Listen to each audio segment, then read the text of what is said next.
Okay, this is now our topic, the fuel oil system. Sa fuel oil system, meron tayong ang sinusupply ito, generator, diesel oil, di ba? Tapos sa boiler, so meron din. So bago siya magpumasok sa generator o boiler, meron kang storage. May storage tank, yan, meron tayong katawag na day tank. This storage tank is pwede sa monthly, tapos yung araw-araw na gamit mo, ito yung day tank. Tapos pupunta siya doon, ipapump siya sa generator. Andyan yung transfer pump. Definition: fuel oil is a fraction obtained from petroleum distillation, either as a distillate or resid. Fuel oil is any liquid petroleum product that is born in a furnace or boiler for the generation of heat, or used in an engine for the generation of power, except oils having a plus point of approximately 40 C, and oils born in cotton oil or whole wheat burners. Iba yun. Yung pang-produce na heat saka sa generation of heat and power. Okay? Sa MLab 2 yata o MLab 2.1, meron din itong fuel doon, mga properties. Diba? Pag-determine ng mga resids.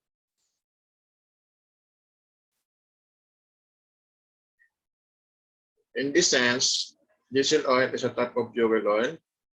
The term fuel oil is also used in a strict sense to refer only to the heaviest commercial fuel that can be obtained from crude oil, that is heavier than gasoline and naphtha. So diesel oil is principally a blend of petroleum-derived compounds called middle distillates, heavier than gasoline but lighter than lube oil, and may or may not contain additional additive. Other middle distillates include kerosene and number 2, heating oil. So diesel oil is designed to operate in a diesel engine where it is injected into compressed high temperature air in a combustion chamber and ignite spontaneously. This differs from gasoline, which is ignited in gasoline engine by the spark plug. So concentrate tayo sa diesel. Yan, okay. Tinanggal ko lang yung mga animation dito sa PowerPoint. Kakabagal. Okay. So this is the distribution and delivery. Diba? Meron tayong tank car o yung mga delivery car, pwedeng reload car, barge, yan. Tapos meron unloading pump. Tapos nalagay mo sa fuel system, then punta sa dispense day tank, then transfer doon sa engine. Sa gasolina naman, meron tayong dispenser, di ba? Ang engine na papunta nito is yung gasoline, ay yung tanking ng kotse. Meron din ang principle na. And then mga parts, strainer, suction line, manhole, number 1 yan. Okay. Until this is the fuel system. Sa delivery, first, una is yung A, road delivery vehicles. So, capacity, the vehicle makes deliveries of oil fuels by road with capacities ranging from 11,800 to 20,700 liters or 2,600 to 6,300 gallons. Yan ang capacity niya. The vehicles discharge fuel into customer's storage by pump or compressed air at a rate of 1,050 liters per minute, 230 GPM. So, tandaan yung volume yan, ha? And can deliver it to a height of 10.5 meters or 35 feet above the vehicle. Yeah. Next, truck trailers can usually drop 11,300 to 19,900 liters at the delivery. Reference to Morse or Power Plant Engineering by Morse, page 170. Next, truck tank cars will deliver from a few hundred gallons up to their capacity of about 6,000 gallons. So ito naman from Pater, page 590. Power plant Turing design. So halos pareha sila ng discussion. Ito, ganun din. 6,000 gallons, di ba? 11,000 to 19,000. So, ayan ang mga range of value mo. So, kahit saan pwede ka mag-repair. Railroad track. So, ito yung gasoline. The capacity, ito yung railroad tankers. The capacities of rail tankers are generally 45 tons gross laden weight, approximately 30 tons payload. So, yan yung laman. To 100 tons gross laden weight, approximately 70 tons payload, 70%. Cars from carrying heated fuel oil are insulated with fiberglass lagging is insulation, covered with galvanized sheeting, o yung cladding, natawag natin cladding, and are equipped with pin tubes for steam heating. Kasi, pag hindi mo siya ininit, matutulog yung oil mo.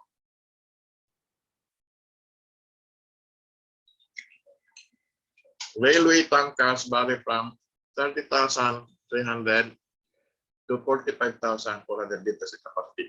Note, itong bandang naunang reference is yung kay Jaya na author. Okay? Ito sa Mars is phase 170. Ito 30,300 to 45,400 liters in capacity. When delivered by, sa pattern, when delivered by railroad tankers, there must be on hand at least sufficient storage capacity to accommodate the capacity of one car, which is 6,000 to 10,000 gallons, plus a minimum operating supply. If delivery should be erratic, a larger minimum capacity will be necessary. So, ayan yung mga capacity ng rail tankers mo. Okay? So, pag malaki naman, so ito na papasok. River or coastal tanker. Where a customer has suitable berthing facilities, yung meron siya pang yan, merayan yan, and satisfactory arrangement can be made, deliveries can be either river or coastal tanker. River tankers currently in use are of 1,860 tons capacity, but may be larger if conditions permit. So the customer is responsible for supplying oil hose and or discharge and capable of discharging the full content of the barge under low water condition. Coastal tanker are available up to 2,000 tons capacity, equipped with pumps for discharging into customer storage. The size of vessels to be used will depend upon local conditions and depth of water in the approaches. So, mga types of storage tank by location. Nakaulang na your skill sharing. So, ito rin tayong above ground. Diba, siyempre talaga sa ibabaw. Sigurado yan, dapat may foundation. Require yan eh. Yung iba na basta lang magkabit, lalagay nila, walang foundation. So pag atagal niyan, dumulubog na yan. So dapat may alam yung nagkakabit yan. Pati yung mga accessories. Buried or underground tank. So ito yung mga gasoline station na kita niya. Hindi niya pala makikita kasi naka-buried. Okay. So sa installation, sa construction ng gasoline station, makikita niyo pa. Okay? Yan. Buried at underground tank. Kadalasan ito sa mga station. Abandoned area.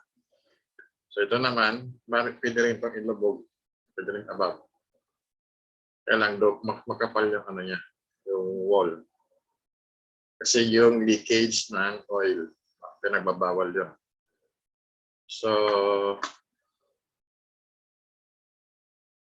fuel storage tanks and handling facilities are generally underground UST or above ground AST storage tank system. And a UST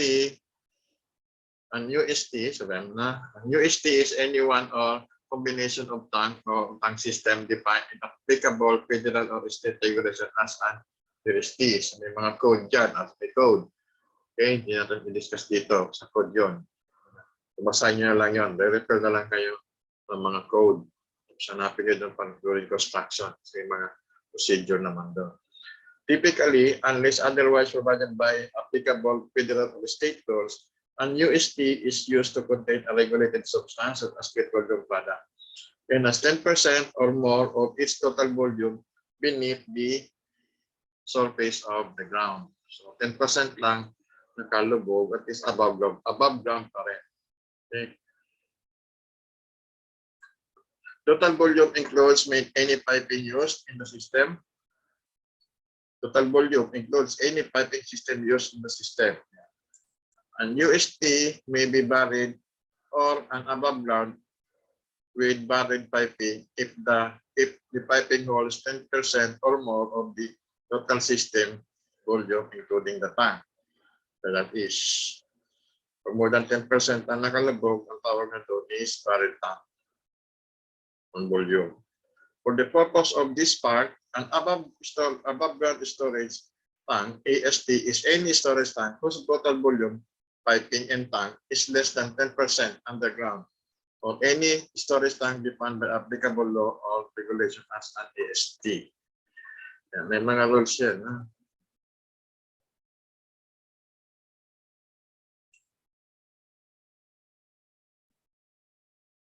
So, base tank.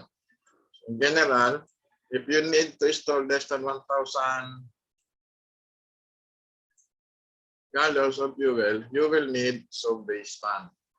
As the name suggests, sub-base tank are designed to fit above the ground but below the base of the generator set. So yan. Kung bumalik yung generator, checkin nyo dyan sa ilalim. May iba dyan, mayroon ng tangke. Order kayo, mayroon ng tangke. Yung iba wala. Okay. Depende sa order nyo. Pag less than 1,000, so pwede kayo mag-sub-base. Pag more than, may rules kasi na kailangan mo lang ilabas sa genset room. Pag more than, may mga more than 1,000 gallons, labas na yun. Bawal na ipasok sa room. Dapat siya sa labas.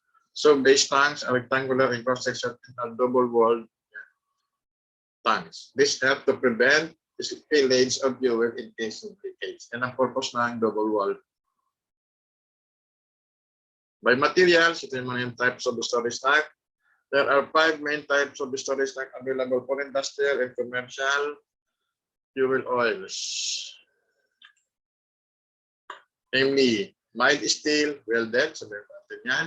Mild steel sectional, cast iron sectional, fiberglass reinforced plastic, FRP, reinforced concrete. Of this type, the mild steel welded tank is the most popular and is widely used for every type of application. So ito, kung makita yun sa mga shop, di ba?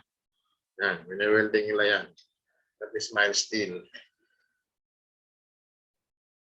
So the majority of the storage tank are horizontal cylindrical type. Ayan. So in figure 2, where ground space is a limiting factor, vertical cylindrical tank may be used. So vertical, alam niyo na, ipapapayo ito. Ito yung mga parts, discuss natin mamaya. Manual cover with provision for dipstick, and siyempre yung dipstick mo. Bend pipe, filling point. Filling point, ito pasok yung inlet mo, pupunin mo yung tanke. Semi-rotary pumps, ito magsusupply na ito. Sa sump to. Pag bina dito, ito yung mag-pump niya pataas, sapon, cut speed. So, and drain valve, pag i-drain mo yung tanke mo. Tank support. Then, fire valve. In case of fire protection. Filter. So, pag merong so mag-close to. So, oil draw off line. So, ito nagsusupply. Band wall. So, protection na. Fire valve wire. So, ito yung sensor. So, that is mag-stop siya ng supply pag may sunog. Okay. Other types, merong single or double wall construction. Ayan, double wall. Cylindrical or rectangular shapes. Cylindrical, rectangular. Horizontal or vertical. So, this is the horizontal. Ito yung vertical. Yung picture, makita nyo sa Word, wala to. Sa Excel ko rin na kayo para ma-visualize nyo. Okay? Then, basahin nyo yung Word saka yung PowerPoint saka itong video. Okay, sa PowerPoint, walang boses. Capacities. Paano yung exercise yung storage tank? In general, Walang sinabi ka. Yung kliyente mo, kasi wala nga kayong alam, di ba? Ikaw yung tinatanong, ikaw yung designer. So the capacity of the storage tank for oil-fired installation is an important consideration. So the minimum net storage capacity should be calculated either by taking 1, 3 weeks supply of oil at the maximum rate of consumption. So ano yung maximum rate of consumption? Yung nakalagay na generator na fuel consumption, maximum. So that is, multiply mo sa 3 weeks, makuha mo yung capacity ng tanke in gallons or in liters. Or 2 weeks supply at the maximum rate of consumption, plus the usual capacity ordered for one delivery, whichever is larger. Dalawa. Okay? So ito na lang ang gawang gamitin mo kasi di mo wala kang data ng usual capacity ordered for one delivery. Diba? Kung may record ka na, ito na lang. So where the maximum weekly uptake is less than 200 gallons or 1810 liters, the capacity should still not be less than 650 gallons. Yung liters, kaya na lang bala niya. In order to accept a standard 500 gallon tanker delivery.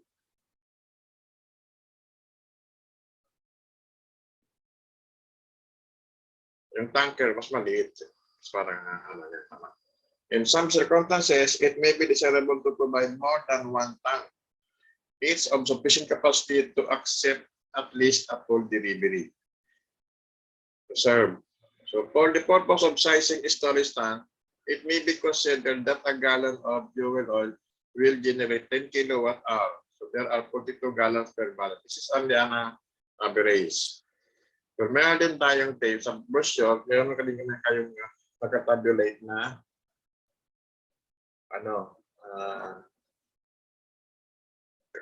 yan, gallons of fuel generated, actual doon. So, in case, on the absence of that, so ito yung gagamitin niya. Okay? Some engineers believe that there should be 2 storage tanks so that one may be clean or inspected while the other is in operation. Actually, dapat. Pero minsan, hindi naman ginagawa yun. Okay? Horizontal tanks may be used up to 30,000 gallons capacity. So yan ang limit ng horizontal. Day tank capacity should be sufficient for about 8 hours operation of the engine or one ship. So ang size ng day tank capacity, other than the storage capacity, is for 8 hours. Ito yung pangalawang tankin mo. Tank support. Ito, tank support, kita niya.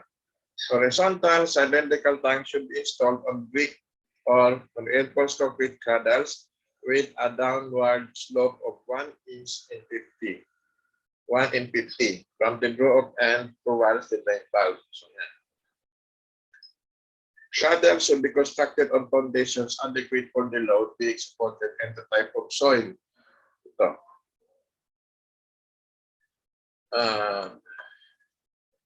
A reinforced concrete wrap equal to the plant area of the tank and an adequate thickness to the load is normally suitable for all but the weakest soil. So yan, kami design tayo foundation. May rules dyan sa pag-design ng foundation sa hindi nakasama sa discussion natin. Mag-take ko lang, that is mga 3 times ng foundation weight is 3 times 3 to 5 or mas 3 to 2.5 to 3. Tika na lang ng weight ng nasa ibabaw ng foundation. Tapos design nyo sa soil. Tank fittings. Okay. So oil level indicators. So marami. So mga electron sensors. Filling connections. Ito. Ullage, ito yung allowance sa taas. Diba di man yung punong-puno ng tangke, so meron siyang allowance dyan. Kasi kung puno yan, tumabingi yan ng kunti, lalabas doon, may lalabas din na oil. Vent pipes, taas dapat. Draw-off connection, drain valve, draw-off connection, drain valve, and manhole. Yan, important parts.